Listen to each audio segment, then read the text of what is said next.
Well, Australia is an island,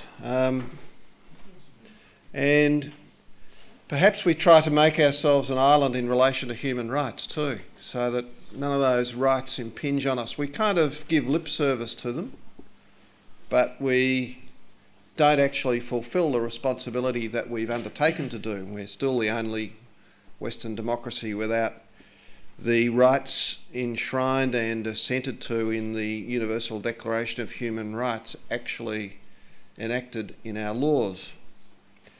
And we're an island. At the moment, of course, the Refugee Convention deals with certain kinds of refugees, but what does happen when we have far greater numbers perhaps wishing to move if for example, the Himalayan ice cap melts and the Ganges doesn't run year round, and there are not just millions but billions of people displaced. We're getting ourselves tangled in a knot over tiny numbers when we're staring at much bigger prospects. So now's the time for discussion. And who's going to start off with some questions to Julian and Susan? I'm very interested in two things. One is Professor Kneebon's mention of displaced persons, because I've been looking at Jane McAdam's work and her recommendations for complementary protection. She's written a lot about it. There is a bill before Parliament which is being looked at. Jane McAdam from New South Wales is very concerned about the gaps. In 2009, they suspended that bill. It's now been reintroduced. But she's written a lot about people who do not like to see themselves as refugees, but they have been forced into the forced migration mold. So I'm interested to know what you think is going to happen with this bill, particularly with this current government, particularly with regression towards the Howard era, with Chris Bowen's attitude, with complete lack of leadership, absolute lack of leadership at the top level. What is going to be done politically, and how do you see it moving? Well, I'm aware of that bill and one of the signatories to the submission that Jane put in, and I understood that Chris Bowen secretly is actually very much in favour of the bill. It is the complementary protection bill, absolutely. Okay, so the refugee definition is actually quite a legal and convoluted one, and a lot of people can't bring themselves within the refugee definition because the tribunal is not. Well, actually, I have to be very careful, don't I? Because it. Well, complex reasons. Another time, perhaps. Yes. So it is a very difficult definition. So I think the fact that people are not accepted as refugees is why they might want to seek complementary protection. So to explain to those who don't know, complementary protection means simply that if you can't prove that you come within the refugee definition, then, and the refugee definition, do we need to go through that? We understand that's 5 grounds, okay? Basically, refugees have been painted as people who are either who are basically political refugees, but that's a very, very narrow understanding of the word refugee today. But complementary protection is protection that's provided under other international human rights instruments, such as the Convention Against Torture and the ICCPR. So it's really recognising that these people are suffering grave abuses of human rights, even though they don't strictly meet the definition of refugee. And I think we have to also recognise that this is something that has been done already in the EU.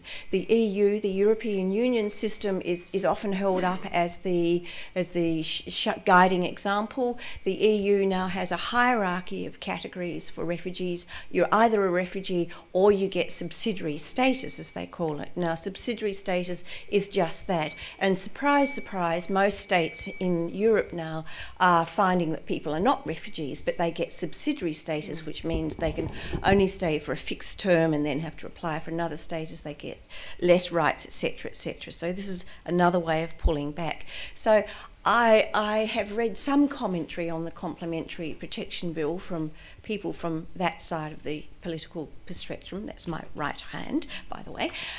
Is it? Yes, it is my right hand. Sorry, I am a little bit dyslexic in some ways.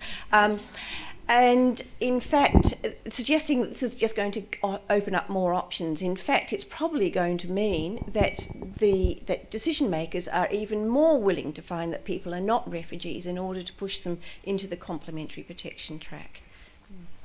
But the gaps are significant, and whilst the EU and Canada have moved in that direction, and to some extent the USA have taken on a de facto role, I understand that the bill before Parliament is so full of gaps, and that Jane McAdams' view is that it falls far short. So whilst some of those things may be addressed, those who are subject to degrading treatment, it isn't going far enough. And I guess the question is, perhaps you're not really prepared today to answer it, but the question is, what is going to be done to advocate for a better bill? It was withdrawn 18 months ago without explanation. The vast majority of those who are being rejected are probably not going to quite meet the refugee, the 5 categories. And therefore I think the role for advocacy is to look further than that. This bill isn't going to function. It's not going to take off. The bill is a compromise. The bill is a compromise for political reasons. And again, I'm aware of the discussions that have gone on behind the scenes on that. So it's just often a fact of life that something is better than nothing, and the previous system, which was dependent on the discretion of the minister, was just appalling. So it's definitely a good start.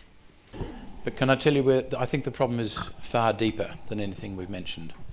I think the fundamental problem in Australia at the moment, and the one which will cause that bill either not to be passed or to come through in such a useless form that it won't achieve very much. The problem is this. Until about the end of the 1970s, I think, policy was formed by the 2 major parties by reference to their founding principles and their essential philosophy. In the last 30 years or so, policy has been formed by reference to focus groups and news polls. It used to be the case that you could pretty much predict the policy position of each of the major parties on any question because you knew that they were characterised by a particular philosophical position. You can't do that anymore. And although they attempt to distinguish themselves on questions of refugee policy, the fact is that they're almost indistinguishable in practice, and the differences are only a matter of point scoring in the press. I think one of the problems with that approach is that policy is ultimately being formed by reference to a fairly small group of people in marginal electorates.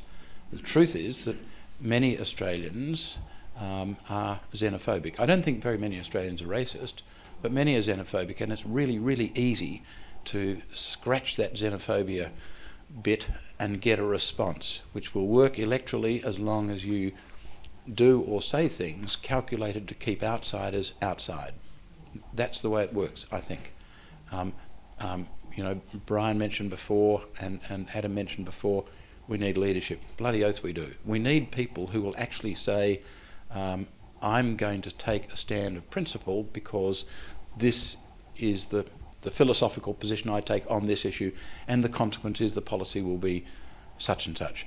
Malcolm Turnbull actually did that recently, and it cost him his job, which is a great pity because I think it would have been a return to the style of leadership that we're entitled to. Instead, what we've got in both Gillard and Abbott is something like the Jim Hacker philosophy of leadership, which is, I am their leader, I must follow them. You know?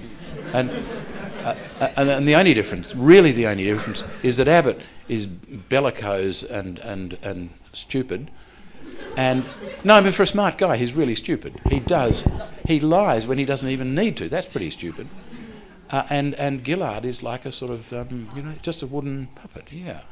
It's really very distressing. And I mean, thank goodness for the Greens, because they might, with the present structure in Parliament, they might have a chance of actually injecting some real philosophy into policy formation, but it's too early to tell.